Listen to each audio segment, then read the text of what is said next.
नमस्कार दोस्तों। एक तरफ भारत में रोजाना जहां 3.5 से 4 लाख कोरोना के केसेस निकल रहे हैं, जिसके डेथ रेट 3 से 4% हैं और जिसके मेन रीजन ऑक्सीजन की कमी है भारत में।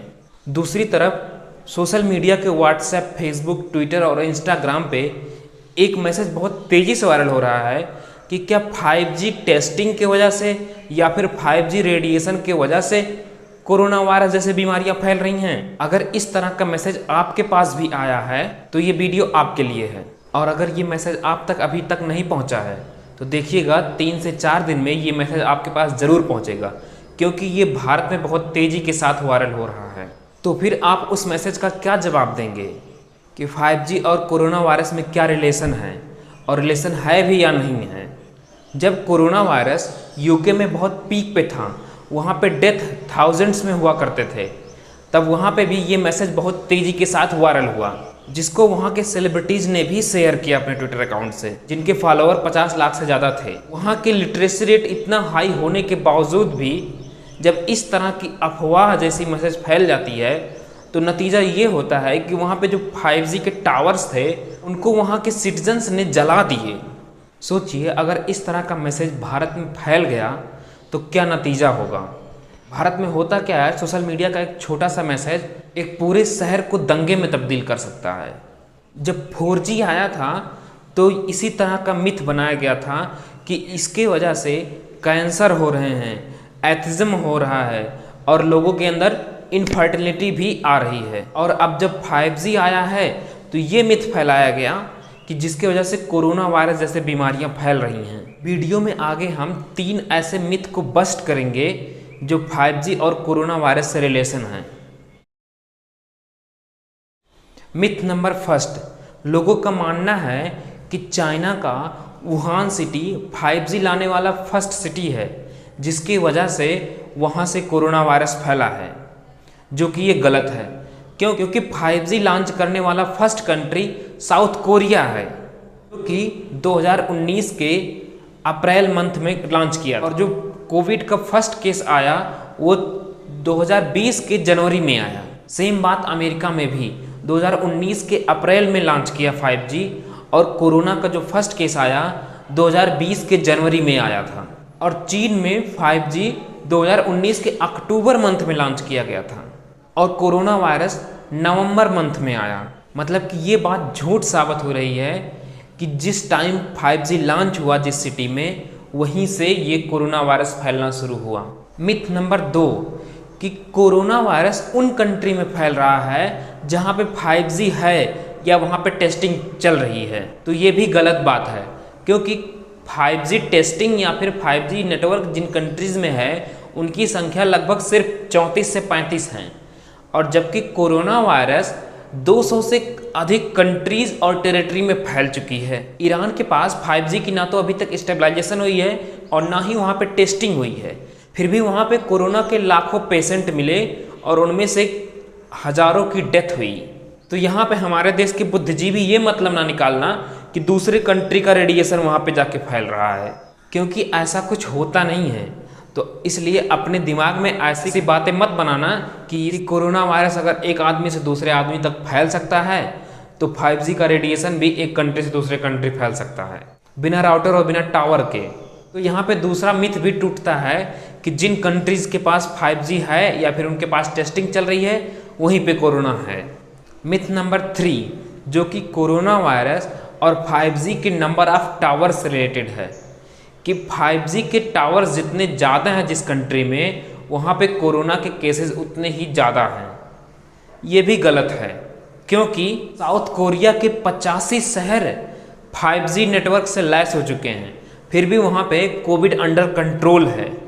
ये वहाँ की गवर्नमेंट और सिस्टम की काबिलियत है। उन्होंने एग्रेसिवली कोविड टेस्टिंग किया और उन एरिया को आइसोलेट करके वहाँ पे काम किया। और इंडिया की माने तो यहाँ पे कुछ शहर में सिर्फ 5G की टेस्टिंग चल रही है, फिर भी यहाँ पे 4 लाख पेशेंट आज कोरोना के निकल रहे हैं। तो ये बात भी झूठ साबित हो रही है कि जितने नंबर ऑफ टावर्स हैं उतने ही कोविड के केसेस मिल रहे हैं। जिन लोगों के दिमाग में 5G नेटवर्क या 4G नेटवर्क के रेडिएशन से लेके ये बातें बैठ गई हैं, वो अपनी बात को रखने के लिए ये कहेंगे कि तो क्या हुआ, कोरोना वायरस अगर नहीं फैल रहा है, 5G और 4G होने से दूसरे हेल्थ इश्यू तो होंगे ही ना, जबकि उनके पास इनका कोई एविडेंस नहीं है और ना ही अभी तक साइंटिफिक इस पे कोई रिपोर्ट भी आया है। आज के कुछ साल पहले जब अक्षय कुमार और रजनीकांत की भारी भरकम बजट वाली फिल्म रोबोट 2.0 आया था, जिसमें भी यही दिखाने की कोशिश की गई थी कि मोबाइल के टावर से जो रेडिएशंस निकलते हैं वो ह्यूमन को बहुत ज़्यादा इफेक्ट कर रहे हैं और बर्ड्स को भी बहुत ज़्यादा इफेक्ट कर रहे हैं। यहाँ तक कि जो मूवी में दिखाया गया है कि पिछले कुछ सालों में जो बर्ड्स की पॉपुलेशन कम हो रही है वो भी सेल फोन के रेडिएशन की वजह से ही हो रही है। इन बातों में कितनी सच्चाई है आज के इस एजुकेशनल वीडियो में आप ये भी जान लीजिए। मूवी में बार बार ये कहा जाता है कि टावर से जो रेडिएशन निकल रही है वो नुकसान कर रहा है। अब ये क्या है रेडिएशन? रेडिएशन का नाम है रेडियो फ्रीक्वेंसी वेव्स नाम है इसका। जब हमारा सेल फोन 3G 4G या 5G में कम्युनिकेट करता है तो ये जो वेव्स यूज करता है रेडियो फ्रीक्वेंसी वेव्स ही होता है। रेडियो फ्रीक्वेंसी वेव एक टाइप की इलेक्ट्रोमैग्नेटिक वेव होती है और ये समझने के लिए हमें क्लास 12 की फिजिक्स खोलनी पड़ेगी। Chapter number 8 electromagnetic waves. Electromagnetic waves electric field और मैग्नेटिक फील्ड के वाइब्रेशन से प्रोड्यूस होती है। ये एनर्जी प्रोपेगेशन का एक तरीका है, मतलब एनर्जी को एक जगह से दूसरे जगह पर पहुंचाने का। ये नेचुरली और आर्टिफिशियली आप दोनों देख सकते हैं। इलेक्ट्रोमैग्नेटिक वेव्स का सबसे अच्छा एग्जाम्पल है लाइट, जो कि खुद एक EM वेव है। इलेक्ट्रोमैग्नेटिक स्पेक्ट्रम अगर आपको याद है तो ये एक तरीका है अलग अलग EM वेव्स को क्लासीफाई करने का, उनकी फ्रीक्वेंसी और उनके वेवलेंथ को देखकर। वो वेव जिनकी वेवलेंथ सबसे ज़्यादा होती है वही रेडियो वेव्स होती हैं। इनकी रेंज कुछ मीटर से लेके कुछ किलोमीटर तक होती है। इसके बाद आता है माइक्रोवेव्स, जिनकी लेंथ होती है कुछ सेंटीमीटर तक। माइक्रोवेव में माइक्रोवेव्स का ही यूज़ किया जाता है, जिसमें कि माइक्रोवेव्स को कंसंट्रेट करके एक प्लेस पे किया जाता है जिससे वो हीट प्रोड्यूस करते हैं। इसके बाद आता है इंफ्रारेड वेव्स, जो कि हमारे रिमोट कंट्रोल टीवी में यूज़ किया जाता है। फिर आती है विजिबल लाइट्स, जो रोशनी हम आसपास देख सकते हैं। इनकी वेवलेंथ होती है 350 से लेकर 700 नैनोमीटर तक। अलग अलग कलर के ही अलग अलग वेवलेंथ होते हैं।